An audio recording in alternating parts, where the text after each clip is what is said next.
Blue screen crashes on the Samsung Galaxy Book3 Pro can have several causes. This tutorial explains practical solutions to troubleshoot Windows errors and restore stable performance. So while you're performing updates, you're getting an IRQR not less or equal message, K-mode exception not handled, kernel data in-page error. A lot of errors pertain to this problem, and we're going to go ahead and jump into what should hopefully be a pretty straightforward process, guys. And we're going to go ahead and jump right into it. So first thing I'd recommend doing would be to actually go ahead and boot to the troubleshooting utility on Windows 11. So if you do a hard power off 3 times in a row, Windows should automatically attempt to launch the starter prepare utility. And if it doesn't find anything, it will give you the option to select advanced settings, in which case it would take you to a screen that looks like this. Now, if it does not take you to a screen that looks like this, or you're unable to get to that, you can also download the Windows 10 Media Creation Utility, or Windows 11. They probably will make a creation utility for Windows 11 at some point. And it doesn't really matter. You can actually run the Windows 10 utility on Windows 11 as far as I'm aware. And you should be able to run the troubleshooting utilities built in within it. So you just would go ahead and download it to an ISO file and then burn it to a DVD or USB. It'd have to be about 4 gigabytes or more. It couldn't be a small USB flash drive, and it couldn't be a CD. It'd have to be a DVD. And then you'd boot your computer from it.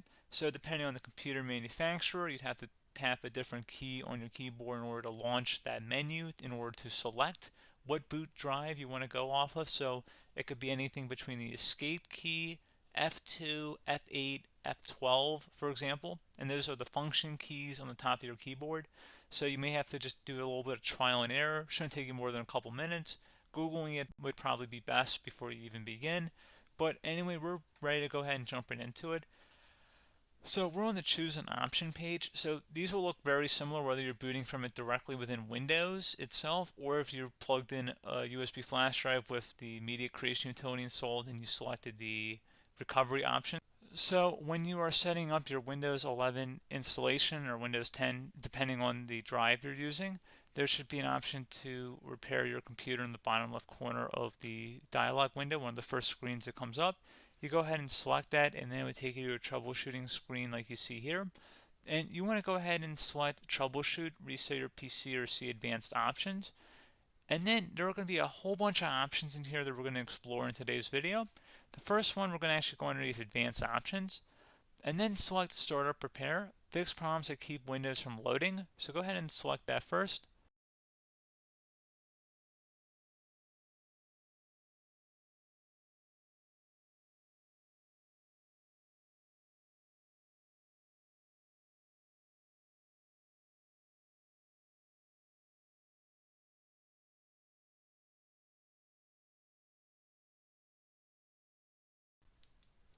Okay, so you can see it could not repair our PC. That was our first option we could try. Something else, if we go back into advanced options here and then select troubleshoot, we're going to go underneath advanced options again. You can go ahead and actually access safe mode by selecting startup settings. And then if you select the restart button, you have the option on the screen select safe mode with networking, which will give you a key on the screen. It'll tell you which key to press to enter that. I believe it's the F7 key. It'll do that for you. I'm not going to go over that in today's tutorial because I don't really want to go into safe mode, but you're more than welcome to attempt that by going into here and then selecting restart. Again, it'll launch another screen. It'll say what key do you want to press, and it'll give you like 7 or 8 different options, and you want to select safe mode with networking. There's also an option for a command prompt too, but that's going to be something we're going to cover later in this video, and we don't even have to go through that in order to access it. So that's why I'm not going to really push for that, because unless you know exactly what's causing the problem, you probably don't need to go into safe mode. Unless you're trying to recover files, in which case then you definitely can go into safe mode, but we're trying to actually recover our computer here. So I hope that makes sense. Something else we can also try here as well would be to uninstall updates, remove recently installed quality or feature updates from Windows. So if you go ahead and select that, you can uninstall the latest quality updates, which generally is the more day-to-day updates. Feature updates are the less regularly released ones, like the big ones. I would equate it to service packs in like Windows 7 and Windows Vista and Windows XP. So larger updates that occur once or twice a year at most. And the quality updates are more just a regular update. So probably obviously depend. It'll take longer if you're going to try and uninstall the latest feature update versus quality update, and maybe you don't need to go back that far. So just giving you guys a couple of pointers with that. Something else you can also look at here, and we're going to jump into the command prompt in a little bit, but you can select System Restore, which will use a restore point recorded on your PC to restore Windows. And this is something I would highly recommend here, guys. So select Next. Assuming you have a restore point saved on your computer, you go ahead and select the most recently created one, and you'll select Next, and then you'll select the drive. You shouldn't actually have to select the drive. You can scan for affected programs, but we're going to keep it all default here, and then we're going to select Finish. So once started, System Restore cannot be interrupted. Do you want to continue? I think we're going to select yes. I don't think we have anything better to do on our computer right now, so just give it a moment here to initialize. It will take a couple minutes to run, obviously depending on how large your hard drive is and how much is saved on the System Restore point. So just give it a couple minutes here.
Okay, so you can see System Restore completed successfully.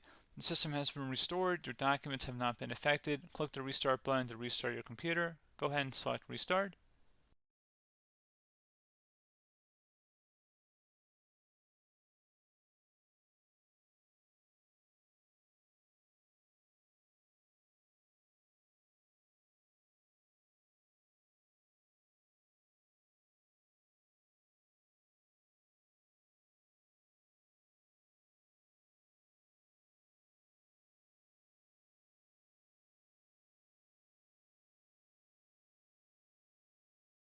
Okay, so you can see the system has been restored successfully.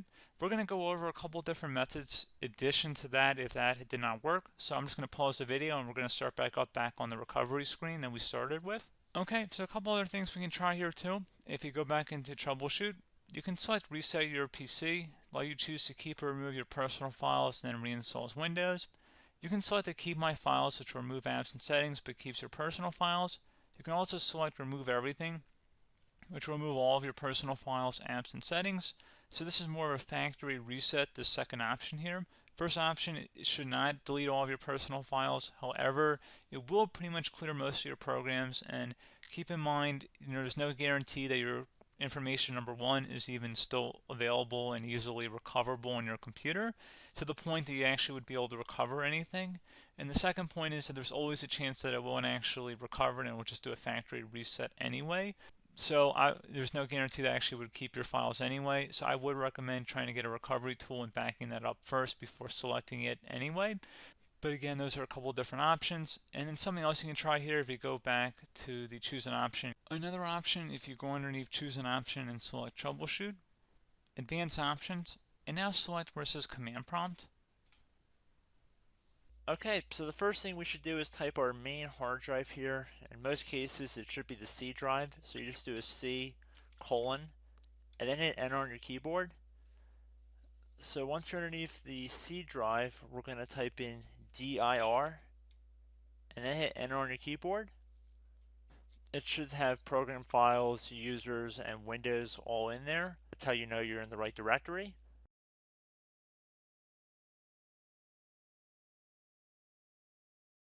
In some cases, it might be the D drive as well, so just keep that in mind.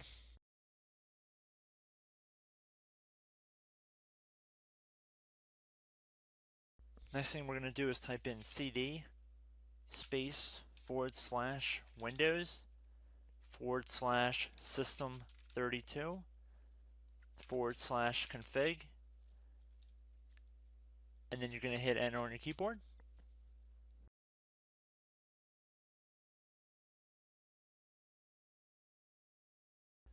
So now you're going to type md space backup. If you've seen other tutorials, it might also say to put down md backup. That's because the backup name is pretty common when you want to back something up. So you can name this whatever you want, doesn't have to be backup. So if you've already made a backup folder in the past, you could do backup 1, for example. So once you're done setting the name you want the backup to be called, hit enter on your keyboard again.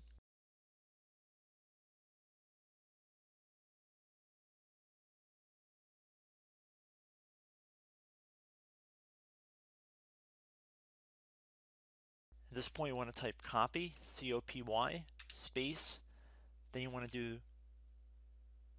the star symbol above the 8 key, then do a period or a dot, whatever you want to call it, then another star sign, and then another space, and then type backup, and then hit enter on your keyboard.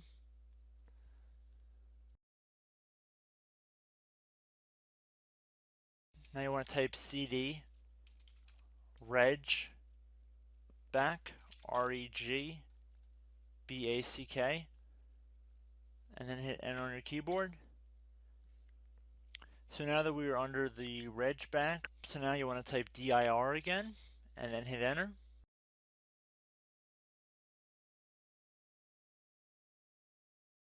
So now at this point we're going to type copy again. So copy, space, star sign, dot, another star sign, space, and then 2 dots. So we're going to type copy, space, star sign, dot, sign, star sign, dot, dot, and then hit enter on your keyboard again. So for overwrite, you want to overwrite all. So type A on your keyboard, so capital A, and then hit enter on your keyboard.